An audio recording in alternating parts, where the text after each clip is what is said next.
future, we are always enwrapped in different material plan makings and being pulled between hankering and lamentation. Usually we hanker for something eagerly, or we lament for not having obtained it the way we wanted. So then another hankering will subdue the lamentation, and another lamentation will subdue the hankering. And this way, hankering and lamentation is a calculative affair which continuously accompanies us in this world. So, divine bhajan is the process to go beyond time, to go into the world of prayer. There's no time, there's no end of love. If there's real love, then this love will be morning, evening, day, night, everywhere, anywhere, all the time, because that's love. The most close description of love in this world towards divine love is mother's love for the children. Because mother's love for the children is a bit of that kind. It's always there. Mother has no vacation from being mother. Mother has no arguments. Says, oh, I'm very tired. I'm not going to go to this crying baby again, you know. I've had it, you know. All day I was hanging around with this kid and did everything for it. Now, will please leave me alone at night time? No. Mother gets up. Why you're crying, dear baby? I'm here. I'm your mother. Count on me. And baby very happy. Oh, yes. I had no reason to cry. Mother was still there. So this type of love is towards divine love the closest approximation. It's not on the top level, otherwise we wouldn't have women making abortion of babies. That obviously shows that there is a great limitation in our mundane relationship of mothers to children, and neglect of children also does exist, no? But in divine love there is no possibility, there's no space for neglect, there's no space for minimization, and there's no space for superficiality even. So it's something incredible, it's something unbelievable, it's something unheard of. So what we are aspiring for in this process of spiritual life, it is definitely not an ordinary thing. It is not a market product. It is not a common commodity. It is actually the supreme goal of life, which can only be produced upon coming in contact with the true source of spiritual energy, and by reciprocating to that source with the appropriate attitude, which is called surrender. We were talking about surrender the other day in terms of mundane surrender, which is the war situation. People pull out the white flag and announce their unconditional surrender to the enemy. So this is not the surrender which the spiritual master calls upon. Yes, we are also in a kind of a war against Maya. Maya is illusion and makes us think that we can be happy in this material world, that money is really great, and that this, all this type of illusions. There's many shades of illusion. So in order to go to spirituality all in all, you have to fight a certain war against Maya. But when we talk about surrender, we are actually referring to something quite different. In the terminology of surrender, in spiritual life, the word means to embrace the greatest of all loving invitations without any shaking. Surrender means, one time my sannyas guru, he was been questioned about some issues by some devotees which were not relevant. So his answer was, mind your own business, surrender. That is our real business of life, to surrender. What does this mean? What does this entail? Surrender. Surrender, Sharanagati in Sanskrit, has been very nicely described in an extensive song of Srila Bhaktivinoda Thakur. Surrender is the absolute acceptance in word and deed, and perfectly or preferably in thought as well, of what is favorable towards obtaining the progress on my path back to home, back to God. To get there, that is the goal of my life. There is no more important thing, there is no better thing than that for me. But there are impediments. So to accept everything favorable, to go to this right direction, that is one of the symptoms of serenity. And on the contrary, to be very decided and determined and progressive in rejecting everything unfavorable towards reaching the lotus feet of Lord Krishna. So here we are coming into contact with Lord Krishna. Surrender has something to do with Lord Krishna and with his beloved devotee. Because the initial outgoing point, as far as accepting everything favorable and rejecting everything unfavorable, we may not be so secure yet. What is the goal to achieve? We just know it is light. We know it is peace. We know it is beyond duality. We know it is beyond misery. We know it's beyond lie and all the other garbage. But really, surrender comes to not have any separate desires from Lord Krishna's desires. So that focuses here very concretely. Surrender means that there is somebody else's desires who are determining what is surrender. Surrender is not like some people that really want to surrender to themselves. But they don't know what that means. Well, first of all, just surrender to the whims of their body, the senses, like horses, drag the guy, left and right, get this, do this. Then they try to surrender to the mind, and to do everything and know everything and be deeply engrossed in the mental world. All these surrenders totally failures, because they are simply taking us to what we have already experienced again and again, the chewing of the chewed, the old chewing gum which again you pull down and try to chew a little bit more on it. Something like that. Whatever has been chewed already, tasted already, is not going to give you any value in the future. Because you already rejected it once. So what you rejected once, why you have to try it again? Just because you're bored? Just because you have no other option? Well, that is the mistake. And that is why surrender to Krishna and surrender to yourself is quite different. Like a person surrenders to himself means, I want to control this body. Some people, they can get their muscles developed in such a way that you're amazed. A normal person couldn't think of doing such a thing. They're climbing up walls like they're monkeys.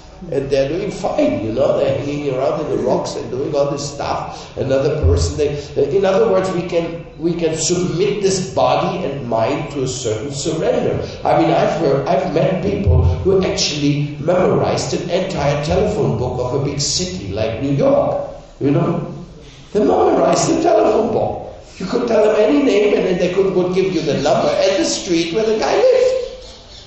Very valuable application of one's mental capacity. But this is the type of thing, you can surrender in a mental, intellectual and physical way, but this surrender is not surrender. This is just an exercise which shows the capacity, but it doesn't give you anything.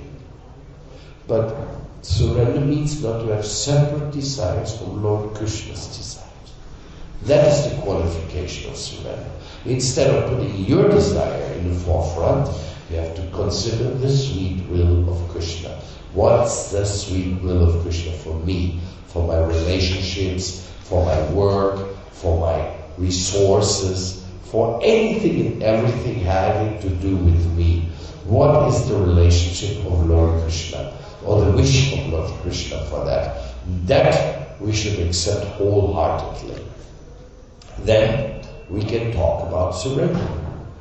Then it is a change. Surrender brings about a major change in existence, a transition, a shifting from the efforts of egotism to spiritual dedication. So this is very substantial. We should be very cautious about it. But we should also consider that we are entirely dependent on the Lord's grace. We are not in control. We wish we would, but we aren't. We were not in control when we were born. Whether you had a healthy birth or not, it wasn't up to you. Whether you had a good mother or father, it wasn't up to you. Whether what the body looks like, which you got, it wasn't up to you either. There's tons of things in your life that aren't up to you. So they're up to who? Well, when we look upon the Vedas, they would say it's up to your past activities, but it's being dispatched to you by superior rules and regulations, laws which are personified in the Mother Nature, Durga, and through the agency of Yamaraj, a specific birth has been picked for each and every one in this lifetime. And that's why we look the way we look. That's why we think the way we think. Everything has been a product of our past karma. But it is not impersonal. It is not accidental. It is very perfectly dispatched for your individual necessity. And you can make a good use of a bad bargain by surrender. By utilizing what has been given to you in the service of Krishna, you can make a good use of a bad bargain. Why do I say a bad bargain? Well, each and everyone can tell his own story of his bad bargain. I don't say everything is bad, but to be born in this material world in the middle of Kali Yuga and exactly ecstatic. I think everybody can tell his story in this regard. No? The amount of abuse, exploitation, what is going on all around us and probably also within our close vicinity. No thanks. This is miserable. Dukkhaya Shasvatam, Lord Krishna says, miserable and temporary. This is where I got myself by my bad activities. But now I'm surrendering to Krishna. Now I'm putting my life into the hands of Krishna and his devotee. My surrender now means, please take care on me. And the next principle is, and I'm totally sure that he will always protect me. I have no doubt that Krishna will look after me. Means even the difficulties which come towards me, I accept them as mercy. That is Tatenu Kampam this Bhagavatam verse where it says, whatever happens to you, see God behind it. That you may get some suffering, your body may suffer, there may be earthquakes, you don't know what's going to happen. You're going to say, everything, my Lord, you're doing this so I can decide myself more to come towards you. Everything is positive. In the mood of surrender, everything is positive. Everything is progressive. Everything is going to the end. Because we have to go to the end anyway. What's the end of this body? Well, death. It's not a very interesting end. It's interesting what comes afterwards, but the very fact of growing old, age, and dying, this is only then substantial and important when you have a progressive consciousness. Otherwise, if you just have a material consciousness, it is just means stepping into your next karmic chamber. And the next karmic chamber is already being pre-programmed by what you're doing in this lifetime. So there ain't no accident in this. This is all perfectly alienated according to the final purpose of existence, which has been decided by God. The final purpose of existence has been designed and set by God, not by you, not by me, by God. He knew what he was doing, he did it, and it is him we have to surrender to. So surrender is something very substantial, no? It's not something, oh, Jai, incredible, oh, Gurudev, and then you go home and do whatever you like. That is not surrender. That's just showboating surrender. So, the sixth principle of surrender is to be meek and humble. Maybe the most difficult of all principles. Meek and humble. That is to be 100% convinced that there's nobody worse than you. It's pretty tough. If you can swallow that pill, you swallow the big one. Once, Lord Krishna, he called upon Duryodhana. And he said, my dear Duryodhana, can you please come? I have a question. Could you please be so kind and find somebody who's more qualified than you? So Duryodhana said, yes, my Lord, I will immediately try. And he went and he looked and looked and looked and looked, and after several days he returned to Lord Krishna and he said, my dear Lord Krishna, I'm very sorry, but sincerely speaking, I've looked and looked, I just couldn't find anybody more qualified than me. So that was his Duryodhanic vision. Then Lord Krishna, he called King Yudhishthira. And he said, Yudhishthira, could you come here? I have a little request. Could you please go out and find somebody who is more disqualified than you are? Who has lesser qualities than you? Then Yudhishthira Maharaj said, oh my Lord, yes, I will try. So he went out and he looked and looked and looked. And after a long time he came back and said, my dear Lord, I'm so sorry. Why are you sorry?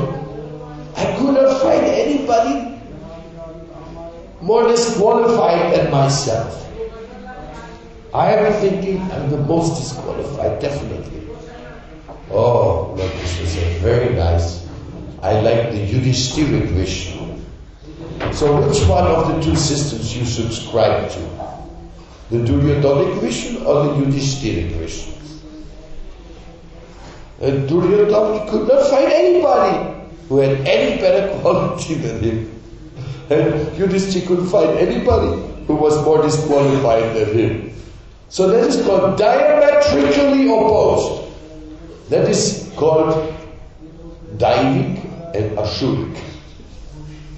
They're diametrically opposed from each other. And this principle of surrender, meek and humble, means to feel like being Yudhishthira. to understand that I'm a recipient of mercy. I'll give you one example which can help you to assimilate this world view.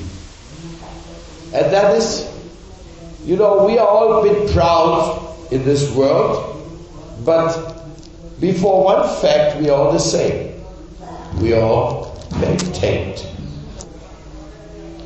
You see, being maintained, this entails a lot of things. Being maintained entails that you are getting some grace, like mother's grace to the child. Maintained means it's a subordinate position. Let's call it an inferior position.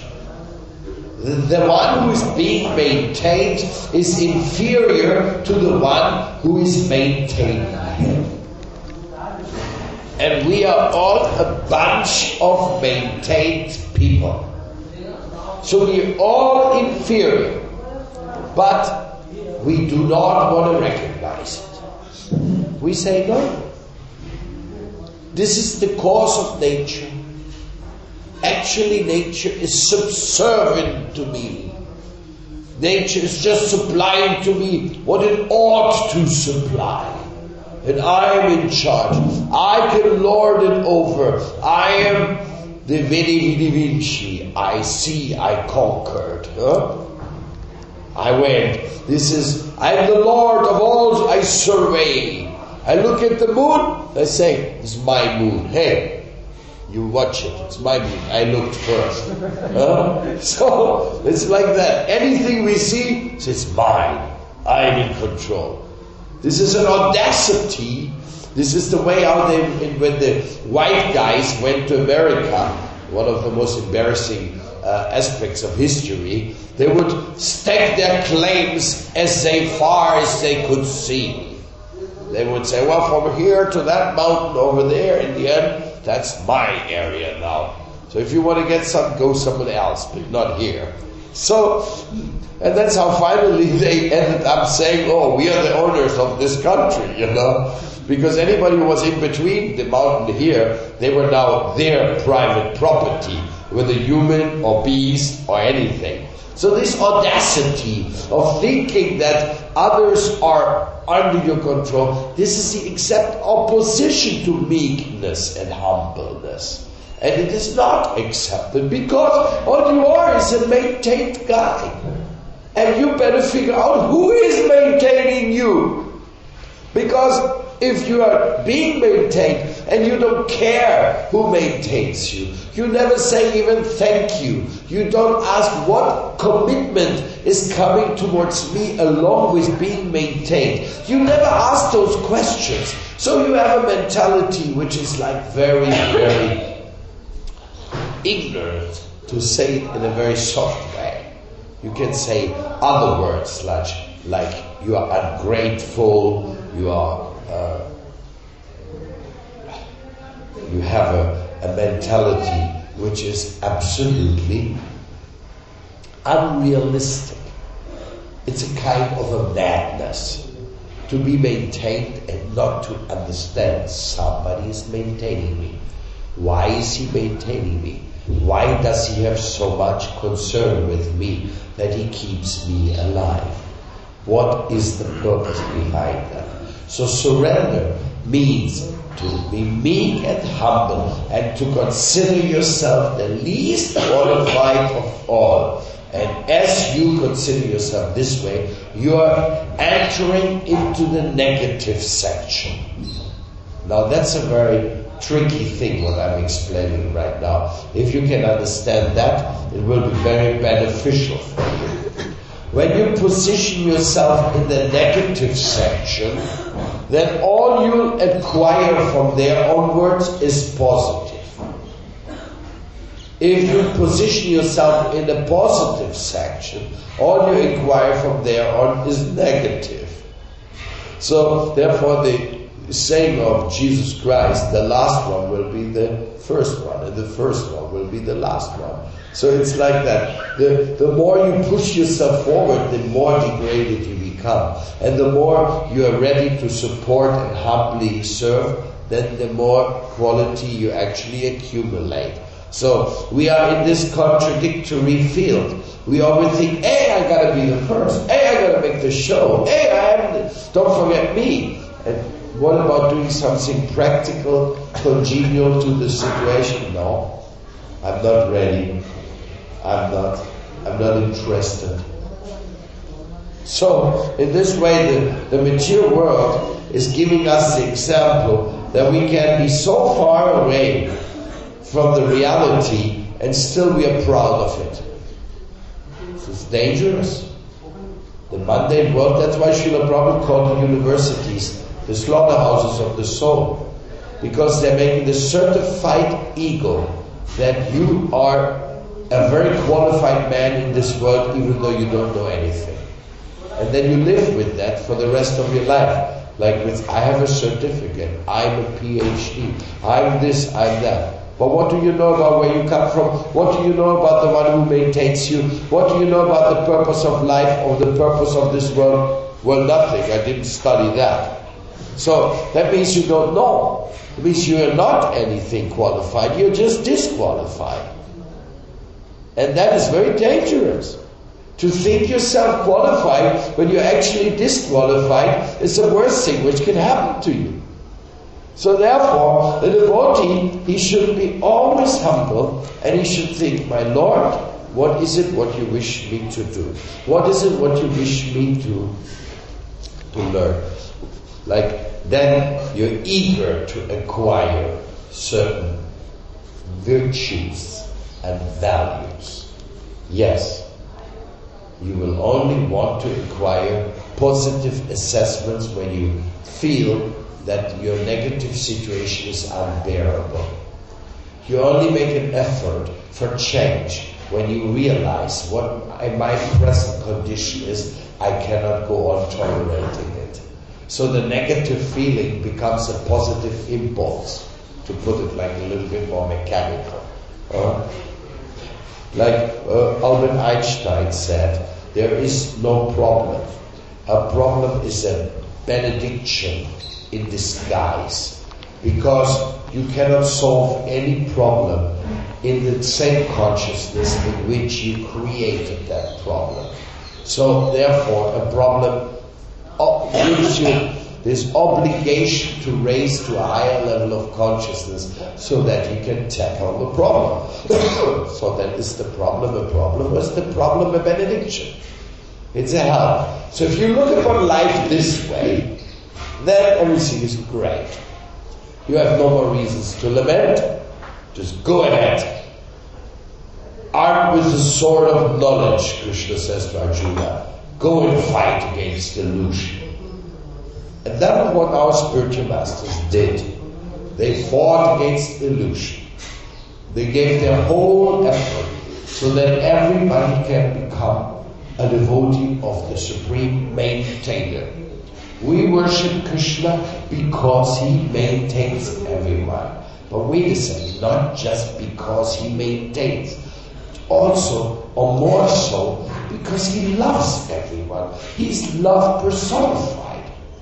Like I said, just for the fact of maintaining others, He already deserves anything and everything. Because if somebody maintains me, somebody's so kind, He making the arrangements that I can survive in this existence. And I'm not talking only about the physical survival. I mean about the existential survival. Means coming into existence to begin with. Being a conscious unit to begin with. And if you go a little deeper into the subject, you realize that you will remain a conscious unit even when this body dies. We are not a conscious unit just here on the level of our so-called temporary identity with our so-called passport and our so-called nationality and so-called race and so-called acquisitions. No. the very conscious unit existence that has come into being by the sweet will of the Supreme Consciousness, of the Supreme Conscious Unit. So as much as you are a conscious unit, there is an original Supreme Conscious Unit, which is the creator of all other conscious units and the maintainer of them in all its conditional phases intermediate. So that is the person we worship. He is the one. There's no discussion about it. We don't have to argue why you worship Krishna. We just call him Krishna, but you may call the conscious unit anything you want. Call him Allah, call him Jehovah, call him Buddha, call him whatever you want. He is the one who deserves to be worshipped. The supreme original conscious unit. And that is what is Krishna consciousness.